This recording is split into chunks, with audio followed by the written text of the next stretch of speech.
Hello and welcome to Public Conscience on Radio, the anti-corruption program produced by the Progressive Impact Organization for Community Development, PRIMOG.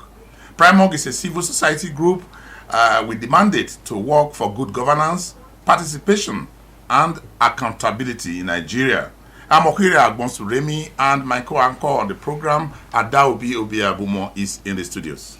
On Public Conscience on Radio, we seek to evolve a corruption-free society through the amplification of corruption stories reported by our partner media organizations and drawing citizens and government's attention for democratic actions against it. We are supported by the MacArthur Foundation. Today we continue our focus on the guidelines by the Bureau of Public Procurement, BPP, for the management of the COVID-19 funds. We will also look at the Accountant General's platform, the opentreasury.gov.ng platform, which has been set up, and examine why MDAs are not uploading their financial activities for the public to peruse. The BPP guidelines are set out to ensure transparency, accountability, probity, and value for money in their procurement proceedings. The guidelines, if followed dutifully, have the capacity to take care of the fears of mismanagement of the funds by members of the public.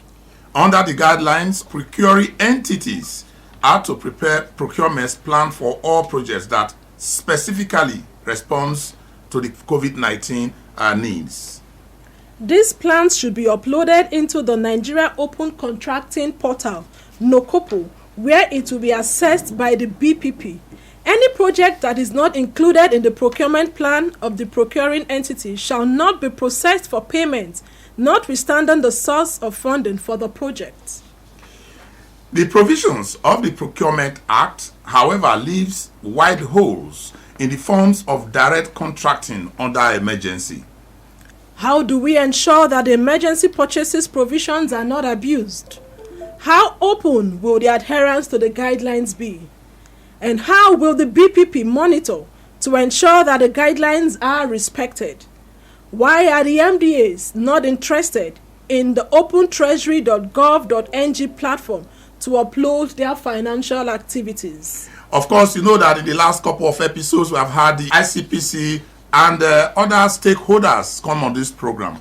In the course of time, last week, we also had a program. We had a conference talking about a webinar on this issue, and we are digging deep to find out how we can indeed put pressure on government agencies, the MDAs, to comply with these regulatory frameworks that be set up.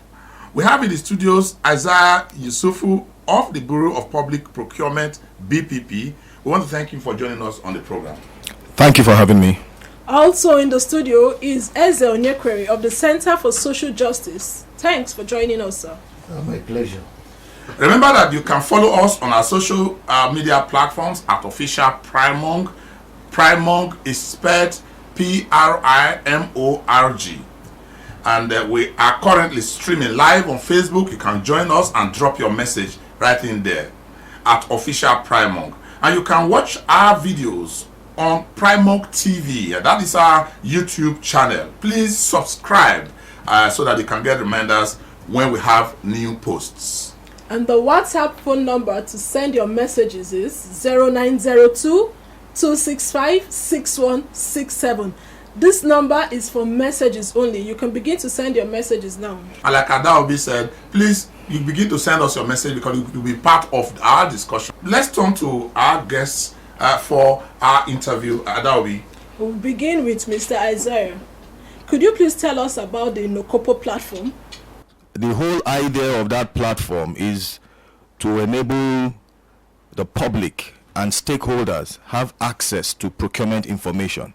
It's just to enhance transparency and accountability so that everyone is able to follow what government is doing with regards to projects and contracts that are ongoing all over the nation. Now, this platform, it may also interest you to know that this platform was developed by the Bureau in 2018, and when it was submitted for a competition, it was out of 40 countries Nigeria's own was given the award for creativity and innovation. Which means this is not a new platform, actually. No, it's not a new platform. It was pre-COVID-19. Okay, so we have to begin to talk now. Maybe we talk before COVID-19. What has been the response of MDAs to this platform since it was set up?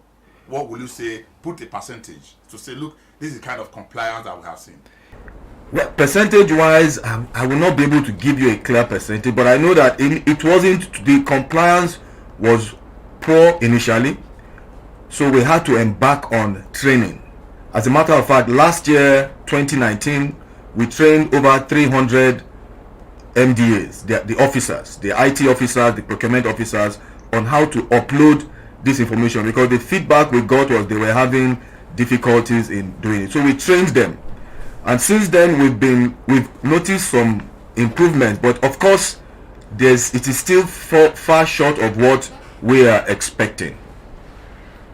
Okay, the expectation is that we begin to take a look at the platforms that are set up by government to promote accountability and transparency, if not even accountability, at least for transparency, for people to begin to take a look. Now, the BPP guidelines is largely drawn from the Procurement Act.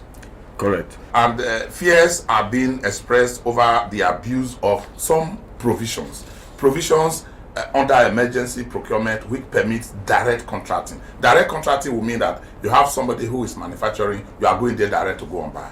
And we understand how things work in Nigeria, where a lot of false invoicing can be. How is the BPE? What was the intent of the BPE? Were there these fears at the beginning, and how have you been dealing with these fears? Okay, thank you very much for that question. Very interesting. You see, one of the act envisaged that the act is not only for Nigeria. It was drawn up from an international act, and which was designed by UNCITRAL. It's the UNCITRAL model procurement law that we adopted and adapted to suit Nigeria.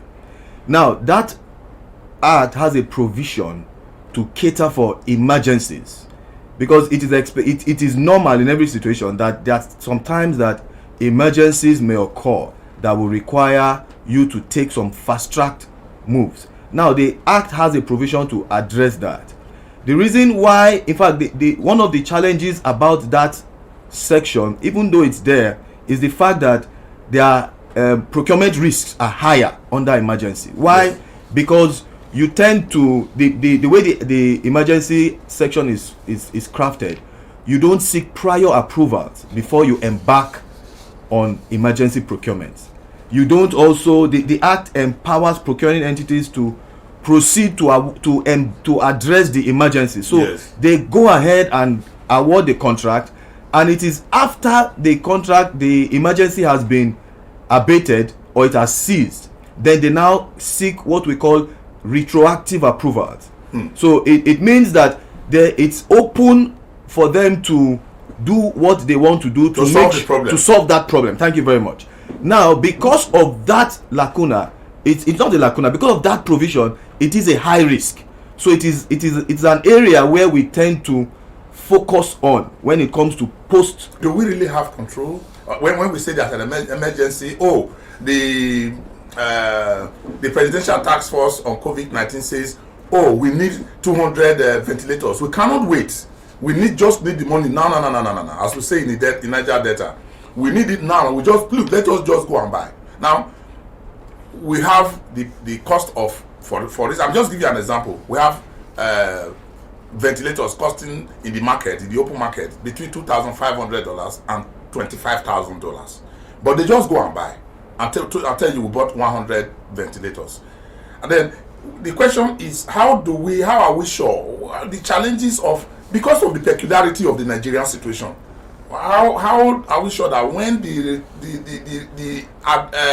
approval that is now sought in retrospect can actually address the issues of the fears of people over invoicing and doing a lot of things that will also diminish and reduce the essence of this openness and the prohibition of corruption under this act? Thank you very much. You see, that is one of the reasons why we also brought out these guidelines for COVID-19 procurement, because of the high risks that we have observed, that we know exist in emergency procurement. Because actually, the COVID-19 is an emergency situation. Definitely, it fits squarely into the emergency situation. And that is why we said, okay, for these emergency situations, we rolled out guidelines that procuring entities are meant to follow. Now, one of the guidelines are divided into two. Or rather, the guidelines have made provision for two specific ways of procurement. One, there are some procurements that will require immediate action, like what you have just expressed. Now, those ones, they are expected to proceed. However, after that, we are going to go back and look at all their records. Now, one of the good things about the Bureau is that the Bureau has access to a lot of database of prices.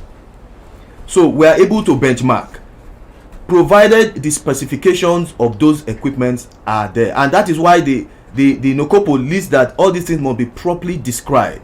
You must put all the specifications, the quantities and all that. So once the specifications and quantities and product names are there, brands. the brand names and the vendors, definitely. You see, with this information, it will be very easy to determine whether the price is excessive or not. And once the price is excessive, the Act gives us the power to withhold issuing the approval.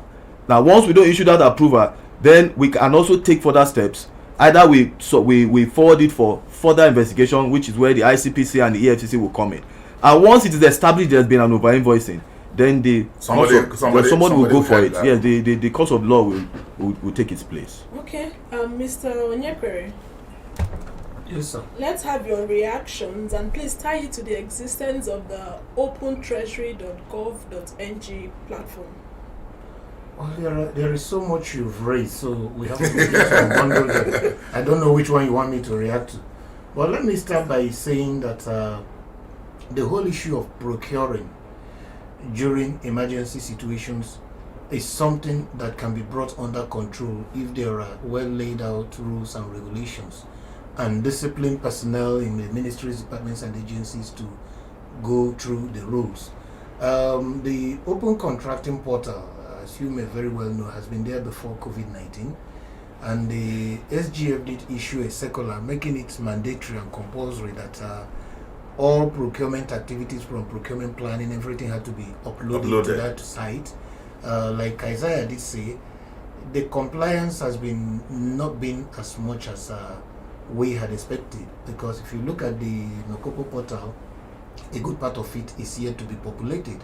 We had expected the population in terms of whether it's 2020 budget or 2019 budget. You see ministry by ministry all the procurements that were done, whether they have been concluded, at what stage they are, contract price, contractor, location. So it's just a one-stop shop where you can come and go searching for get information and get every information you need. But what I think is lacking is that there are the sanctions part of it has not been sufficiently applied. Because tell us more about that. No, if you look at the concept of law, some scholars, jurists talk about law as the command of the sovereign, backed by sanctions. Now, when the sovereign commands and nobody is sanctioned, it becomes a joke. And that's to an extent, I'm not saying the BPP is not doing this work, that to an extent is responsible for the low compliance with procurement rules and regulations. People who are supposed to be sanctioned have not been sanctioned.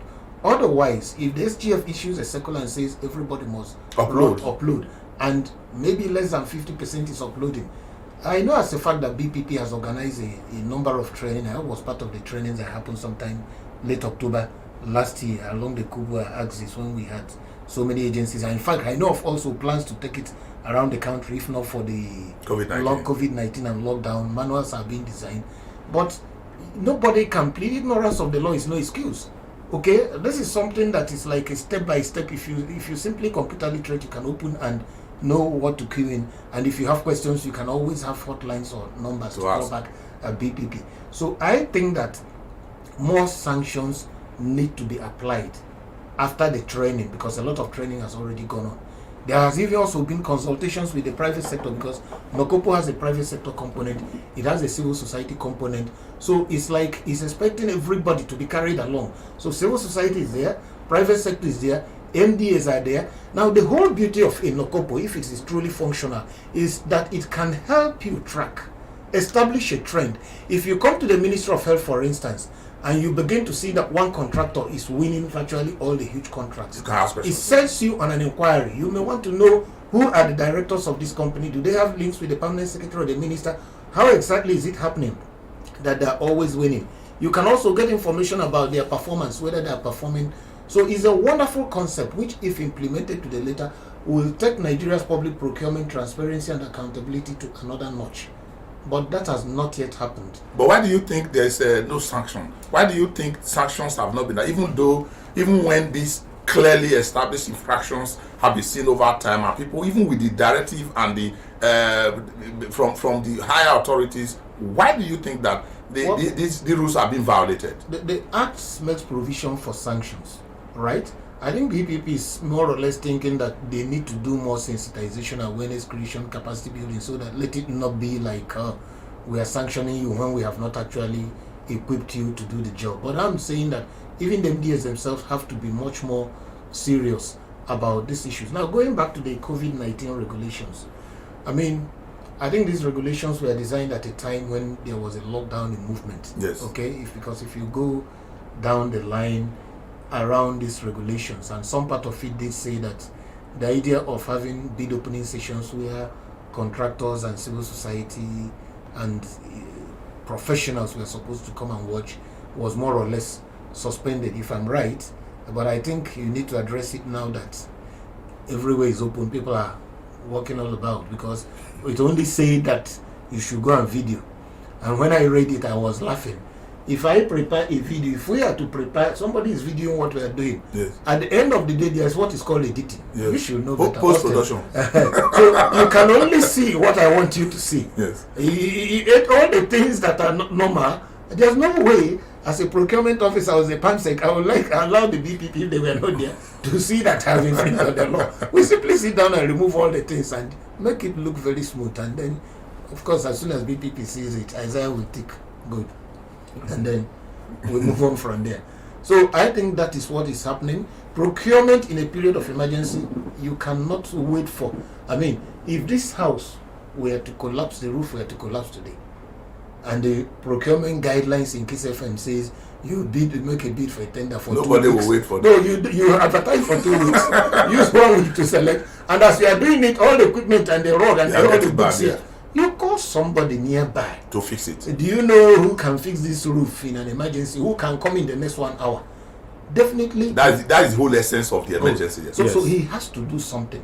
It may cost a little bit more, because maybe that man is on his site. If you have to take him away from his site to come and work for you, or even he says I close by 6, he says, beg, let me put torch for you, let's put light for you, to work until 10 or 12 to make sure. So something, possibly it could be at a premium. So you have that kind of emergency like you mentioned. So something like that can happen, but that does not mean there are no rules and regulations. There are rules. And also, if you look at these rules, it says that you will follow all the transparency and accountability, all the due process of competition where possible. So it's not like you are giving a blank check to say, go and call your father or mother, call your in-laws, and then share government money to them, and that's the end of it. So it can still cater for value for money if well managed. Okay, Mr. Isaiah, do you have fears with the MDAs adhering to this guideline as released by your organization? Because what Mr. Isaiah has said is that there's no sanction and there are breaches, obvious breaches. Why are there no? There's no doubt that there are fears, but then you have to now move forward. How do you make sure you compare? Thank you very much. You see, when you are dealing with change management, is something that must be brought into when you are bringing a new process on board. You know, you need to understand that the human psyche works in a particular way. If you come immediately and you start sanctioning, you'll be surprised that a lot of people have not understood that system. So you must give time for them, which is what the Bureau has been doing over time. And that's why we've been conducting regular trainings to be sure that these people they've understood it. Now, once you are sure that they have understood everything and there is still a deliberate effort not to upload, then you begin to look at the fact that, okay, the uploading is not out of But why did training. Why did it take such a long time to get to where Eze was saying just now that there be a lot of training? You have established something over the years. The platform has been there. Why did it take for now? We just have taken an easy ride because everybody knows how to upload. Why did it take BPP such a long time to do this sensitization training? Because you need to do it before you begin to accuse them of it. That the law expects that people will understand how to use it. Even though, like as they said, I believe there are people who can use it if they have simple knowledge of computer, but they want to be trained. Why did it take us such a long time? Thank you. It's not like it took us such a long time. You see, we had before the Nokopo, there was a platform there which, like I said, we're trying to put people through. Last year we trained them. Over 300 MDAs were trained. Several, almost 1,000 officers have been trained on how to use this system. Right now, we have seen some marginal improvement. Right now, we have over 10,000 records on that platform. Right, so it's not like people are not compliant. But very, very far from what you want to have. I agree, yeah. But you see, it is even there have been queries issued out to officers from the highest level of the civil service, from the office of the head of civil service. That issued queries. We have written to them, so they issued queries from the Secretary of Government of Federation. They were queries issued to public officers. So it's not like the bureau is just sitting down. We have issued queries to them, but you also need to understand that you cannot just shut down an entire system. These people are being queried. Now we are going forward. Right now we are collaborating with the Ministry of Finance. We are collaborating with the ICPC. We are collaborating with the Accountant General. You see, we are doing now more like a holistic or an integrated approach to this thing. It's not only the BPP now that is going to. The Presidential Task Force is there to also monitor the COVID-19 procurement. So now you have a whole gamut of people who are looking. The civil societies people too, they are also becoming more and more aware. So you are seeing that there's a lot of agitation, and that is how progress is made. Yeah. And if right now, as I'm speaking to you, the NCDC, they are now populating this thing, putting their procurement records into this portal. So by next tomorrow, you see that what NCDC has been procuring, you start seeing them appearing on the portal. Ministry of Environment has been involved in some also emergency things, decontamination and all that. They are also uploading they are populating the. With regards to COVID-19 expenditure. Yes, particularly COVID-19, and some federal medical centers that have also been engaged in COVID-19 activities. They've put in their procurement plans, put in their records. So you see, the truth is, right now we are seeing some kind of incremental growth in the data in that portal. So we are excited and we are happy that all this is happening, because once this data is there, one of the beauty of this thing is that it will make, once people know what government is doing, a lot of agitations will come down. But the other one is where I want to actually agree with Mr. Ezekwere, that when there's no sanction, you said queries have been issued. I was waiting for you to say some persons have been punished, some MDAs have been punished. Maybe you have not gotten to the end because of the long term of. Okay. Now you see, when you issue a query to an officer, it is a level of punishment because it is in his file. You understand? From the highest level, if the SJ writes a query to office, you don't know that is a level of punishment. There are different administrative punishment. It's not everything that people do wrong that is criminal. In the Procurement Act, you have administrative sanctions and you have criminal sanctions. Where they do things that border on criminality, then you invite the ICPC and the EFCC to investigate. And if people are found culpable, then they are prosecuted. And then they are charged whatever it is that they. Mr. are you satisfied with the openness? If we say there's a law, everybody knows the law. There's a platform, everybody knows the platform. Sometimes the public, the civil society groups can't even access some of these platforms. But when there are infractions, nobody knows about the punishment. Nobody knows about the query. Are we open enough? We have made some progress, but not as much as we will want to make. For instance, I would have even loved if you would clarify how the Ministry of Health, their procurement, I think it was transferred to the Ministry of Agriculture. Exactly. For some time. Yes. I don't know whether that's been lifted now. It's been lifted? Yes. All right. So what exactly happened? I think that's under powers of the Bureau to transfer the procurement functions of one agency to another. If there's been so much, maybe some level of abuse. What we want to see is a situation where the compliance will not be selective. okay, where it wouldn't be like Ministry A and B complies with clap for them. It should be an overall compliance process where non-compliance will be the exception. Yes. Rather than the rule. so if there are 50 MDAs, 48, 49 are complying, and everybody will now be saying, these two, what's wrong with you? So, but what we have now may be a 50-50 chance of compliance. But I must say, it is not only on the part of government alone. I think also the media and civil society need also to begin to point out these things on a daily basis. That's why you have the civil society component. Because our duty should be to put the fire, right, under the legs of the regulator, to say, Mr. Regulator, you are not doing your work well, and then the MDAs who they are regulating. So somebody needs to be, just like you are doing, on a daily basis, to be putting up the fire.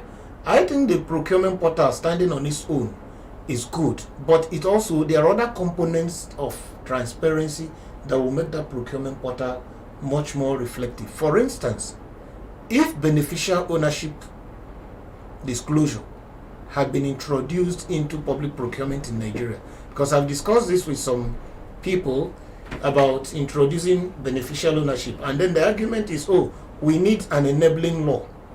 Okay, just like the Companies and Allied Matters Act was amended by the last National Assembly, and part of the amendments was introducing beneficial ownership disclosure across board in all companies. But I'm saying that if the BPP as a regulator, because they issue guidelines, okay, signed off by SGF or any senior officer of government, the BPP can also issue guidelines for beneficial ownership disclosure. To create more room for openness. Yes, so all these people who are suppliers and big contractors to government, who are the actual owners of the companies beyond what we see at the Corporate Affairs Commission, because sometimes the names you see in CAC are not the real owners of those companies. Because why this is important, so that we know, and also it will be good for the tax authorities to know, if you are making so much, how much tax have you paid? Yes. So that people are not used as a front. And if you insist on being used as a front, and your name is there as having made 100 million naira profit, FIRS should be able to look at you as one of the directors and slap you with appropriate tax. And then right. you now open your mouth and say it's not us in their owns, it's you now tell the world who probably owns them. Two of you will not go in and answer your queries. How you arrange that scheme of fraud. Okay. It's important for you to understand that what we are looking at, how open is the government, and the government is opening up. We are seeing the BPP set up guidelines flowing from their enabling powers derived from the Act, and they have a platform that has been populated by some of their financial activities undertaken by MDAs and so many other. What do you have to tell us about it? Hello. Thank you for joining us. Tell us your name, where you are calling from, and then go straight to the point. My name is Raymond. I'm calling from Ghana. Go ahead, please, Raymond. Okay, good. I want to appreciate you guys again for bringing these guys and us continue to push. Go ahead, please. Yeah, what I want to say is that your guest in the studio from PDP, I find he has given very good explanation about how things are working.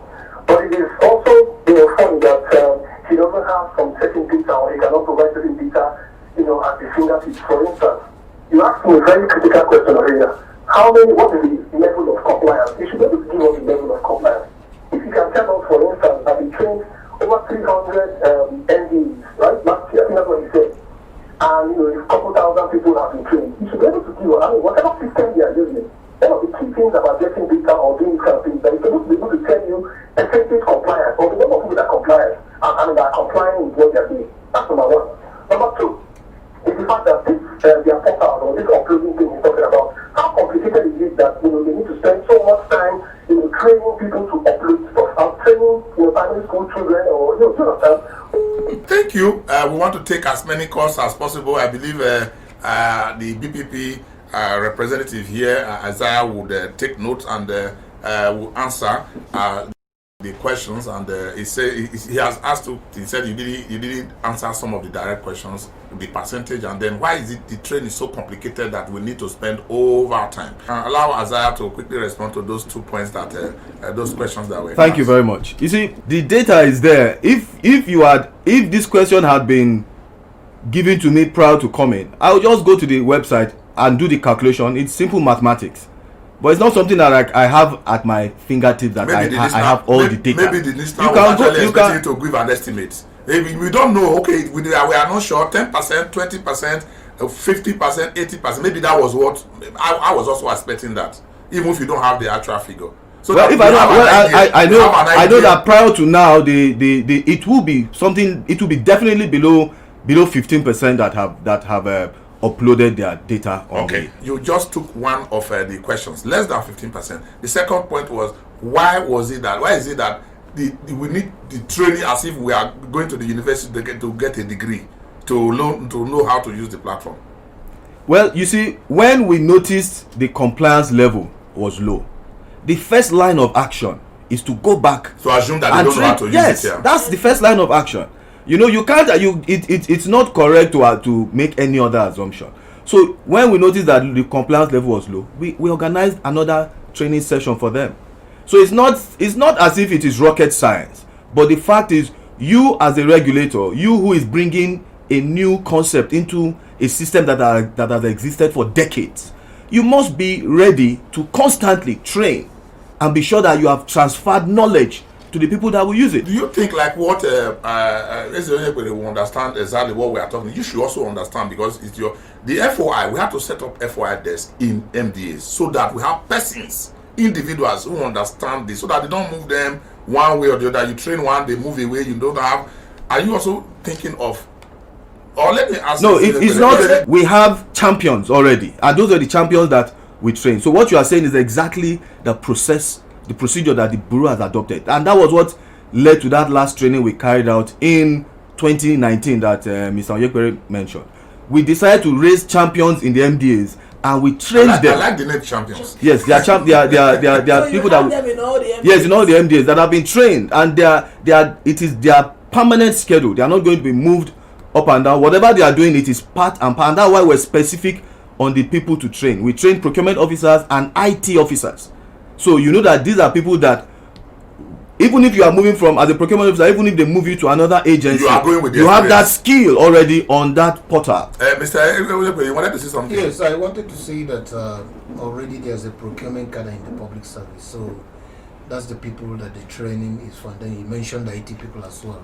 So already there are people working on public procurement. So all they need is just some few extra skills to be able to upload these materials on a daily basis. But it's even expected that beyond them, some other officers, in all these MDAs should be able to be literate enough to upload these materials, although there should be some central control in every MDA so that not everybody has access. But the expectation is that going forward, if you are going to be an officer in the public service or even in the private sector, and you are not computer literate, you are not able to maneuver between websites, IT, in this new world of robotics, artificial intelligence, drones, then that person is not really fit and proper, not character-wise. You had the other day the arguments about virtual courtrooms, and you have these old people who are coming from another century, who must be physically present. Yeah, citing outdated constitutional precepts why you cannot have hearings without a physical meeting in these days of COVID-19. So it is not just part of the challenge, is not particularly on procurement or the BPP. We have a system where people are being trained through the universities without knowing how to use basics of the computer. The training actually begins when they get the job. Yeah, so this is the huge challenge, and this should go back to education systems, and that's why in private schools now, even the children in primary schools, more or less, they're bound to have a computer. Yeah, let's remind you out there that it's your program, and taking part in the program is the essential part of these deliberations and the dialogue that we have. Let's take a look at the processes, the openness, the transparency, the procurement processes, the COVID-19 fundings, We have dwelt in over 8 weeks on this matter, worrying ourselves whether the money is being spent. We ever get accountable note from the public, from the civil society groups, from the MDAs, and particularly the regulators. And one of them is here, the BPP, and we have a seasoned civil society person also in the studio, and we are examining all the things. We want your input. Hello. Thank you first to Procurement for bringing this organization. Well, my question is this: why are we not hearing about them? There's no more enlightenment about them. If not for Procurement this morning, I wouldn't have known that any organization that exists more like this. Please, we want to hear more of them. Thank you very much. Yeah, thank you very much. When you're even saying transparency, let's even look at the bigger picture. There is a proposed amendment to the 2020 federal budget. Yes. Which has been sent to the National Assembly after approval by Federal Executive Council. It has gone beyond the first reading already. Yeah, it's in the second reading. Second reading, yes. Now, if you go to the website of the Budget Office of the Federation, the details are not there. You go to the website of the National Assembly, the details are not there. Who actually should read the class monitor? The Budget Office is under obligation to publish this document. The National Assembly is also under obligation as soon as it gets to them too. It's just something the clerk calls up one little and they just young boy, and just like in my office, each time I want, just the front desk IT guy, 10 minutes, 5-10 minutes. You get what you want. Everything is up on our website. And like yesterday, they've done the approval for the $5.5 billion loan. Now, there was no single opportunity for any citizen to make an input in something as big as that, where the future of the country is being mortgaged. Because we are borrowing like at 84-point-something billion as of December 2019.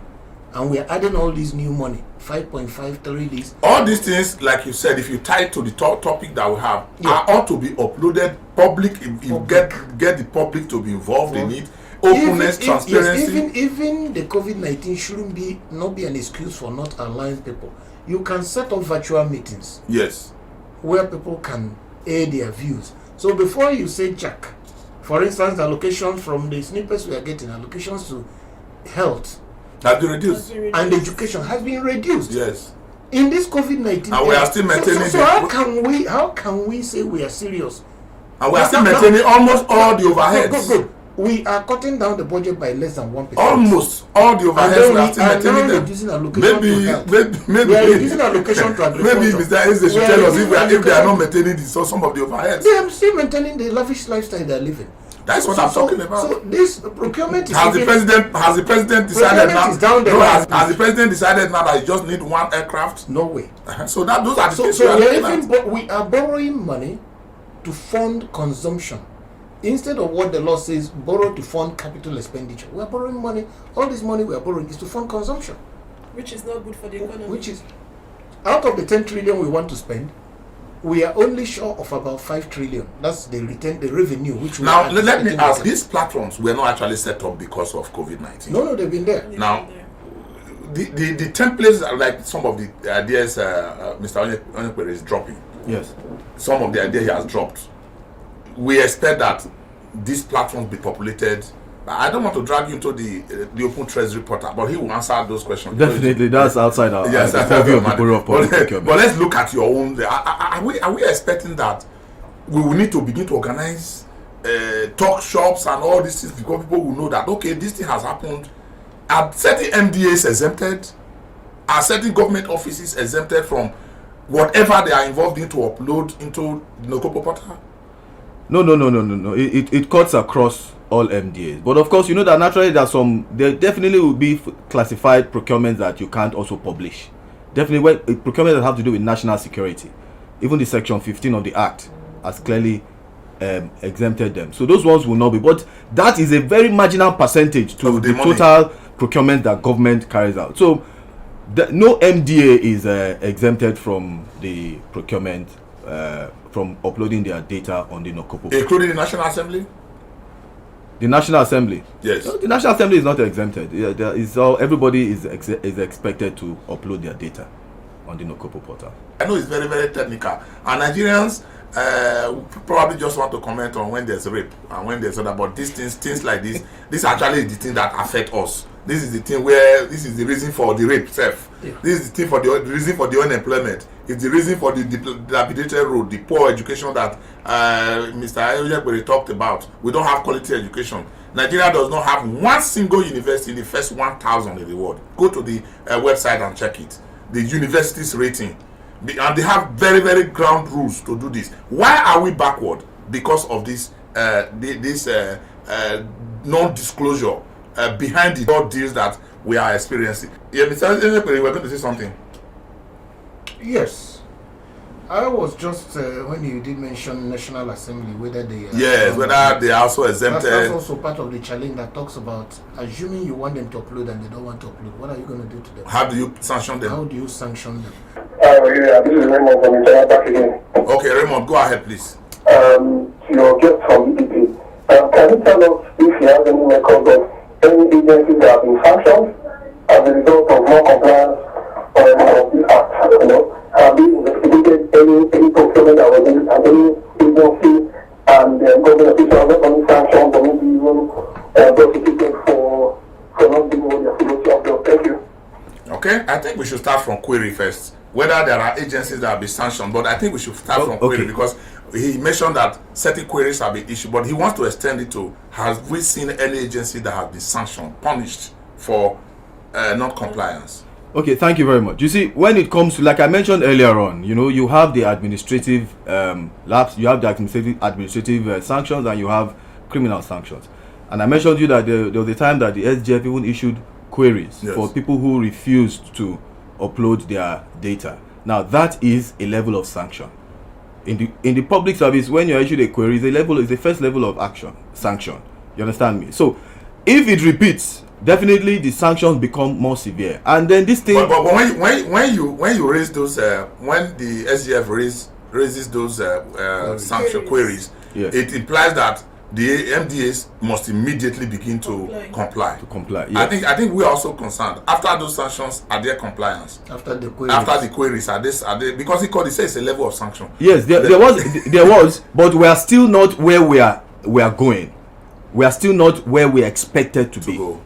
And that's what I'm saying. You see, there's a second level, and when this second level now is, once people keep on that, there are other administrative sanctions that the bureau can enforce on officers that refuse to comply. Now, when it comes to the criminal sanctions, where there are several, the bureau is not a prosecuting agency, like I said earlier. We have handed several to the prosecuting agency, to ICPs, to FCC. A lot of cases that you see in court. Many of them stem from their procurement. Many of them have procurement backgrounds. We, as an office, we have stood as expert witnesses to testify against some of these people in court. So it's not like, but you see, it's not something that will just be banding up and down. No, these are things that happen. These are things that happen severally. There are many officers, many government officers, many ex-government officers who have been brought before the court under prosecution for procurement-related offences. Yes. Do you understand me? And so that's my own input on that. So it's not like the bureau is just holding its hand. I'm impressed about that. Side of the story, that so many of the cases probably, because you are not probably telling the world that this prosecution that is going on now is as a result of what we initiated, the report that came, that flew from the query and all those things. I think the public will need to have more of this information tied back so that they begin to get carried along. But I don't know whose responsibility it is. Is it our responsibility to begin to fish and find out? Is it the MD? Is it civil society? No, you don't need me to blow your trumpet. It is you who has to blow your trumpet. I'm sure you have a media section or you have a PR section. Yes, in the BPP. Yes, in ICPC. And EFCC and ICPC come to tell us about the recoveries they've made. Don't they say it's billions that they have recovered, even though if you... So you expect you advise the BPP to come and tell how many public officers that we have prosecuted in court. If you don't blow your trumpet, it will get rusty, and I'm not about to blow it for you. Maybe in a way, there's also a way that it can be done. I think that the public need to be carried along in your own activities, in what you are doing, because if you have, if a sanction has been, a sanction that results in prosecution, for goodness sake, there's nothing wrong in saying this is the origin of it. There's really nothing wrong in saying it. And I don't think you'll be violating any law. Yeah. If SCPC arraigns somebody in court for over-invoicing or stealing money, and it's as a result of your work, there's nothing wrong in your media department saying this thing is a flow from what we are doing. In fact, I have been of the view that if audits, whether it's procurement audit or the financial and attest audit, is properly carried out, and prosecutors want to work, they don't need to go far. Particularly when you look at the federal audit reports, the Auditor General, this is prima facie raw material from which they can go ahead to start drafting charges and then digging a little bit further to prosecute people, and successfully, because some of them are so raw and blatant. And when you talk about even procurement, you know, how it affects the economy and all these issues of transparency, let's just take one fact. Nigeria today is complaining about the diminished price of crude oil. Yes. Now we are producing crude oil at about 21. No, they said 28. They have agreed that the new budget. No. That's what they put in MTF. They said they were producing. Meanwhile, Saudi Arabia is using $4. That it came down from 33 to 28. I heard yesterday. That's what's in the MTF. I heard yesterday that it came down to 21. Yes. 21. Now Saudi Arabia is producing at less than 4. Now if you are producing at $4 and the market price is 25 or 30, you have a margin. Then but if you are producing at 28 and the thing is 20, that means you are selling at a loss. So procurement mischief is directly related to the challenges we are having in the oil sector. All right, we must go now because our time is up. But just before we go, we want to hear the last from you, Isaiah. What do you expect? How is the interaction going on? What hope do we have that these regulations will actually take? It's growing, you said. What do you tell the public? Well, what I just want to mention at this as we go is that they should have confidence in what the government is doing, and they should go to the portals and see what government is doing. And if they are not satisfied, they should go ahead and send us information on our website. We have our website info@bpp.gov.ng. Whatever information they want to pass across to us, we're available, we're open. You know, like I said, this is about transparency. It's about the citizens. That's why we have this Nokopo portal, so that they can see what government is doing. So they should take advantage of that portal and see what government is doing. Instead of listening to fake news or spreading fake news, you have access to tools. To check it, yes, and see exactly what government is doing. Thank you very much. Please visit the news page of our website, news.primorg.org. That is news.primorg.org for all the details of our reports and interview. You could also visit our website, www.primorg.org, to get all the information about Primorg. And many thanks to Isaiah Yesufu of the Bureau of Public Procurement. And we appreciate Ezeonyekwere for always coming around each time we have these very difficult technical discussions, and he is appreciated for coming. He's of the Center for Social Justice. Thank you, sir. Thank you. And Public Conscience is supported by the John T. and K3D MacArthur Foundation, committed to building a more just, verdant, and peaceful world. You can get more information about MacArthur Foundation by going to their website at macfound.org. Join us again next week for another interesting episode of Public Conscience on Radio. I am Madaobi Obiabumo. And the program came to you by the production of the Progressive Impact Organization for Community Development. My name is Okiria Agbonsuremi. Stay with us as we come next week for another episode. Don't forget to join us.